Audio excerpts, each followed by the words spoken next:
Ka pas disa lajme ku vetvrasi ka lënë porosi, domethënë nga presioni i fajdexhive. Po, Lekt është ato kishin me paston lekt e keni ju me na majt ligjërata, po hajde pagujmi borxhet, thonë çka janë bën këto miliona ku bën borxhe. Andaj po vet vrana dhe po rahatona. E para është problemi se nuk zgjidhen problemet ekonomike me fajdexhi. Vet emri fajdexhi, kamatash, nënkupton me automatizëm padrejsinë zullumin, sepse ai të merr domethënë 1/3 e parave tuaja e më shumë se shkon tu rrit ajo pastaj. Vonesa e lajmës borxhit, derisa bëhet domethënë kamata ose fajda më e madhe se vetë borxhi. Edhe andaj fetarisht rregullat islame e bëjnë të qartë shumë mirë sepse nuk ka zgjidhje problemi ekonomik me kamat. Përkundazi, kamata e dobëson ekonominë dhe zhvillimin ekonomik, tash kjo është lëmi tjetër që na domethënë kemi akoma me sharu.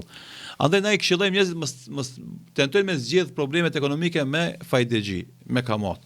E dyta problemi I kamatazhëve, I fajdexhive, domethënë duhet me pas frikën e Allahut edhe mos me nxjerr I ndyrën njerëzve me këtë sistem, se është zullum padrejti dhe ata nuk kanë mjekzuar pasuri që e fitojnë me fajde. Edhe ata janë gjakpirës realisht njerëzve. Edhe këta zullum që bën njerëzve, që va marrin shtëpiat, va marrin kerret, va marrin arin, va marrin domethënë gjërat më të shenjta që kanë njerëzit për shkak vonesës së larjes së borxheve, kam ju dal për huni ajo ndonjë. E mos flasim për dënimin që I pret në ahiret. Edhe pastaj domethënë e treta I themi na këtyme që thonë hajde miloj borxhet, po tamam se ka borxhe që janë të logjikshme, ka borxhe që kanë një si më thon kufi të racionalitetit. Edhe mundesh me kuptuar, për shembull, je kon shumë I smund, ki pas nevojë për operim emergjent, s'ke mund me gjet parë, ki marr të fajdexhia dhe këtu zakonisht njerëzit solidarizohen. Ama ti më marr për shembull, apo borxh kredit e fajdexhit për me ndru për shembull orendit e shtëpisë. Kur kush sa kupton këtë nevojë.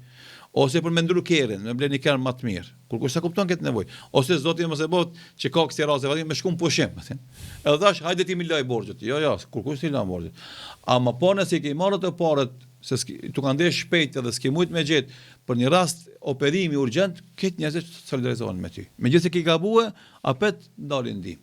Kështu që varet për rastit, ama ne I themi ti Allahu të ka dhënë mend, feja të ka dhënë udhëzime, shoqëria të ka dhënë ndihmën, edhe zakonisht shumica e njerëzve që kanë probleme ekonomike ka përcej me ndihmën sociale dhe ndihmën humanitare që bën njerëzit në vendet tona.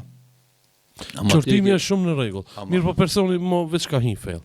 Edhe është çish me ai gishtin pi altis. E marrim atë e para domthon flasim me të tregojmë se kjo që ti bën që zgjidhje nuk është zgjidhje. Sa I borxhi ngelet te fëmijët e tu. Ti ki bë do vjet, ki do njerëzi, ki do një përvojë, mundesh me punu, mundesh me siguru para, ma fëmijët e tu. Domthon faktikisht I lë ata dhe më keq sa që ke qenë ti. Andaj vetvrasja nuk është zgjidhje. S'ka është zgjidhje, I themi pendohu te Zoti fillimisht për këtë vepër që po. E dyta domthon pendohu në mënyrën se si ti ke vepruar.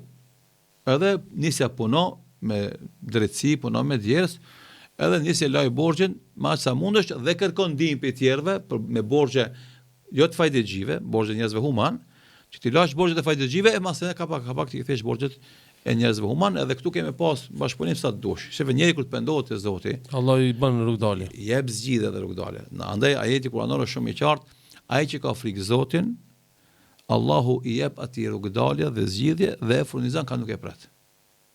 Na kemi raste, na kemi treguar për desë, plemëzit ndëgjosh një këshill temën që kisha thonë, ai kur vajza domethon ka desh me la borxhin babës. Po. Në TikTok e kom postu për atë ditë.